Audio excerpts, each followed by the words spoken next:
Hello, everybody, and welcome into a new episode of Prep Rally, a high school sports webcast and podcast with me, Brad Locke, and co-host Gene Phelps. It's a new episode on this Wednesday, the 30th of March. Gene, how you doing? Oh, I wish we were doing this on April Fool's Day. Well, I know we had the same discussion on the Memo podcast earlier. Oh, okay. That we won't have an episode on April 1st, which is too bad. We could really come up with some Crazy humdinger things. Y'all might stories. really fool somebody Yeah. or be fools. New football coach at Tupelo High. No. Yeah, stuff like What? that. So anyway, thanks for watching and or listening. We got plenty to talk about today. Need to remind you to follow us on Twitter at DJournalPreps. Send us an email with your thoughts or comments. That's at Prep Rally. That's the Prep Rally at journalinc.com.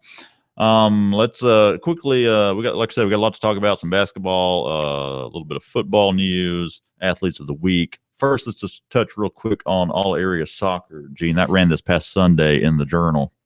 That's right. And yeah, we had the players of the year, coaches of the year, boys player of the year, Logan Little of Tupelo, girls player of the year, Allie Houghton of Lafayette. That's 2 years in a row for her, isn't it, Gene?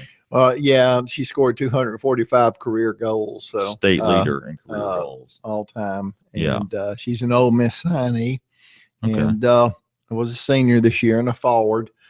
She'd probably play keeper and have success. Just Wow. really a great soccer player. Yeah. And so it was easy to make her player of the year. Boys coach of the year, Nathan Clayton at Amory, and girls coach of the year, Hunter Crane, who led Oxford to the 5A state championship in his first year as head coach. So if you missed any of that coverage, go check it out in Sunday's Journal and at djournal.com. Gene, let's talk some hoopage. We speaking of all area, Hoopington. we've got all area basketball coming soon. It could run this Sunday, might run the next Sunday. And it could not. Yeah, April Fool. The state.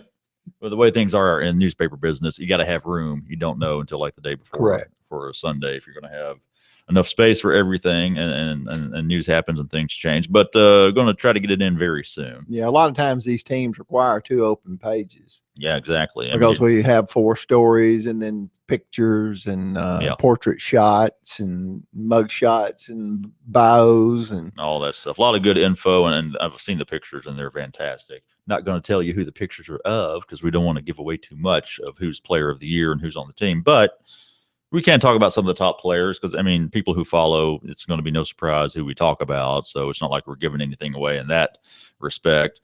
I mean, you've got players like, let's start with the boys, okay? I've got guys like Trey Jenkins at Tupelo. You've got Antares Gwynn at Corinth.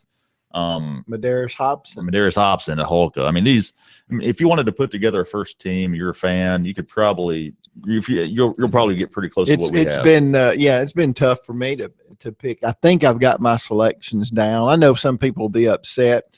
Yeah. I know last year on the boys' side, one of our former writers, Brandon Speck, picked a team, and we actually had more players last year. We picked 20 players, 4 teams instead of 3 teams, 15 players. Right. So we were trying to honor a few more players, and we still caught some flack. So, I mean, that's going to happen. That's just going to happen. And it's all subjective. We do it for fun and to honor these kids. Right. That's and what it's about. We're not doing it to leave somebody off or to hurt somebody's psyche.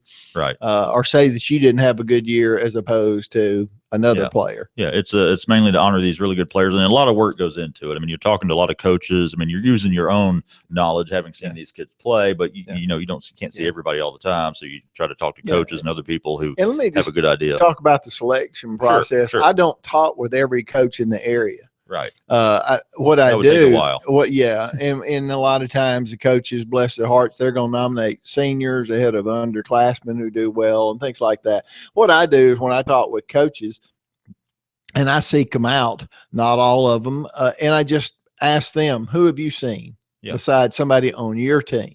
And then I talk with there's some other basketball people around here, and I won't get their names involved, that I also consult, that go to a lot of ball games and watch a lot of basketball in Northeast Mississippi, kind of get their opinions on it too. And I trust their opinions. Yeah. And of course I use my own eyeballs at certain people, and you don't have to score 40 a game to be player of the year. No. It's just a lot of things factor into it. Sometimes it can be somebody who we think may have helped their team the most. And of course, there's somebody like that on every team also. Sure. But yeah, that's the process. And I do take nominations. If a coach wants to nominate, they can. Yeah. That's not required.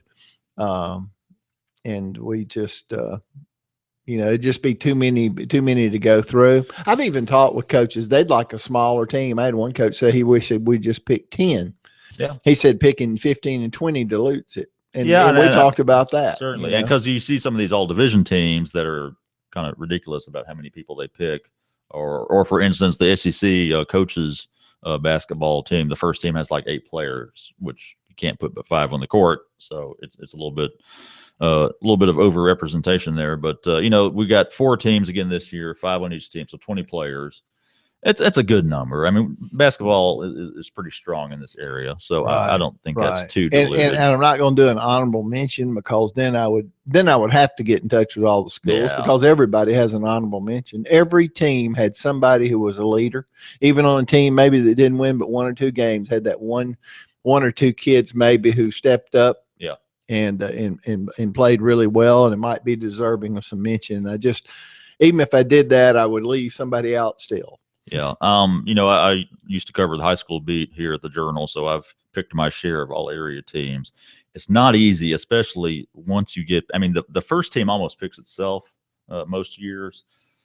After that, it gets really tough. I'm guessing that was the toughest part this year, Gene. Yeah. You look, and I try not to look at scoring averages and things. And so you start saying, well, it's a player at X school who's averaging 18 a game better than a player at the other school averaging 17.8 a game. Yeah. So then you look at other stats, and if you wanted to look at stats, I just kind of go by what people tell me, what I've seen. And you can usually figure out every team, like I said, has a star. Yeah. Every good team has 2 or 3. Yeah. Exactly. And, teams get like Trey Jenkins. Yeah. Trey Jenkins' numbers won't bowl you over, but if you saw Tupelo play, on a team of really good players, and they had a lot, he was probably the best of that group. Yeah, and they had a really great season too. Yeah. So anyway, look for the all-area basketball team coming soon to the Daily Journal and djournal.com. Gene, let's talk a little bit of football. Why don't we? It's March, so let's talk football. It's never a bad time of year to talk football, Gene. Little coaching carousel news over in Nettleton. Ken Tops, the offensive coordinator there, has been promoted to head coach. And if you know anything about high school football around here, you know the name Ken Tops. He actually replaces Mike Scott, who was there, I believe, 4 years at the Nettleton. Yeah. Mike Scott was coach at Shannon and coached Ken Tops, who played a quarterback for the Red Raiders several years ago. In fact, you've got a story coming. I do. It will run in Thursday's paper. What's the focus there? The focus there, number one, is I know the brief that we had over the weekend when the news came out. I didn't want it to go by without us writing a little more or giving you a little bit more information on Mike Scott and his career. Yeah. And so I talked with Mike and I talked with Ken. Okay. For this story. And, I found out I thought Mike coached a lot longer, but he's been in administration a long time too. He was 15 years at Shannon as a football coach, won a state championship with Romero Miller in 1996. Yep. Went back in 99 with Tops as a sophomore quarterback, lost to Forest in the championship game. Mm-hmm. But then Mike, 4 years ago, took the Nettleton job, went 6-6 in his second year, 6-5, got in the playoffs. They lost in the first round. Right. That was his best season there. But, Mike's 60 years old. I know how he feels. He said it's a young man's game, and it was time for him to step aside. He's looking at some other interest as far as employment. He said nothing's definite yet, so he didn't want to say, but he just thought it was time to give it up. And he's glad they picked Ken because he thinks Ken is very deserving. Yeah. And says has a really good football mind, and he thinks if anybody can turn around Nettleton's football program, it would be Ken. And we'll get to that specifically in a moment about Nettleton's recent struggles. But Ken Tops, he said, Mike Scott said it's a young man's game. Ken Tops is probably in his early 30s by 32. now. Okay. Ken, for those who might remember, again, he played quarterback for Shannon from 99 to 01. He was the starting quarterback, and I remember seeing him play. It must have been the 99 season. I was working for the Oxford Eagle at the time while I was in school, and I was covering Water Valley football, and they played Shannon one night in Water Valley, and I remember Ken Tops just basically tearing it up, slinging the ball and running around. Heck of an athlete, and I think that's you said that was the year they went to state. So he played 3 years as quarterback, a dual threat quarterback there at Shannon. Right. And suffered a catastrophic injury of sorts his junior year against Nettleton, had his leg broke above the knee. That's right. Yeah, I'm trying to remember the player, and I know him, and just you go brain dead when you're 60. But it was a player from Nettleton, a linebacker who eventually went and played pro ball, and a lot of people out there that are listening probably know who it is. Hit him. The Ferguson fella, Jason Ferguson? No, somebody else. And but anyway, Tops overcame that and was able to come back his senior year and play. And signed with Mississippi State. Things didn't work out down there for him. I think he's probably a little too small, a little too thin. Yeah. Went to ICC a year, played. Then went to Murray State a year and played, and then had another injury while he was at Murray State and decided just to give it up. Okay. So as we mentioned, he was offensive coordinator under Mike Scott these past 4 years. So what does he bring to the table as a head coach, you think, Gene? Well, offensively, Ken's going to spread the ball out. That's Mike Scott trait, and that's a Ken Tops trait. So they're going to spread it out. Ken did say that they would try to achieve a little more balance with the running and the passing game. Of course, every coach will tell you that. They don't want to show their hand. Yeah, 50-50. That's what we're going for. We're balanced. We used to do that in the football section. We go, Coach, what kind of offense do you? We'd want to put these little facts boxes and say type offense, type defense, and they'd always go multiple, multiple. Yeah. So we figured enough of that. Yeah. But yeah, exactly. He's known for offense, and so Nettleton, perhaps we'll see them turn things up a little bit. Under Ken Tops, they've struggled in recent years. Only 6 wins total over the last 2 seasons. The last winning season they had was in 2009. You mentioned they went 6-5 that one year, but then lost in the playoffs. So finished at 500. This is a program back when I was covering this beat, Gene, that was very strong, very competitive. Thinking back to, I think the 2007 team with Jamie Boland at quarterback was a strong team. I had some good teams there under Scott Cantrell, who was our coach of the year one year. Correct. In fact, I think it may have been 2007, 2006, somewhere in there.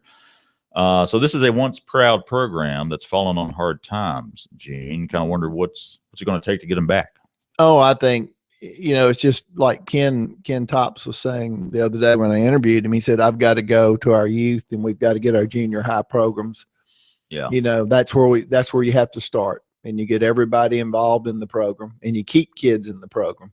Yeah. Nettleton's pretty well-rounded athletic program down there with their baseball and basketball and things. And it's a smaller school, and you want to have your best athletes out there. It can be done. Numerous coaches have gone there and won and had success. And like I said, Mike Scott won 6 games there, his second season. Yeah. And got Nettleton to the playoffs. And so it's just really any program, with the exception of South Panola, has lulls. Yeah. And it's hard to keep winning on a consistent basis. But I think Nettleton's always had athletes. Yeah. And I think Ken Tops, being younger, like Mike Scott said, it's a young man's game. He said Ken reminds him a lot of himself when he was that age. He's ready to go. He's young. He's enthusiastic. Yeah. And he's looking forward to being a head coach. He's been an assistant. He worked with Pat Bird at Saltillo for 2 years. Okay. Worked 1 year for Chad Cook when Chad was coaching at Shannon, and then came with Mike to Nettleton 4 years ago. So he's worked for some really good coaches. He has, and it's time for him to be a head coach, and I'm glad, along with Mike, that they are giving Ken this opportunity. Yeah. All right. Well, you can read that story Gene has coming in Thursday's Journal about Ken Tops, new head coach at Nettleton. Let's wrap up the show, Gene, with our regular weekly feature, Athletes of the Week. Every week we have a female athlete that we recognize for having an especially good week on the field or on the court or wherever.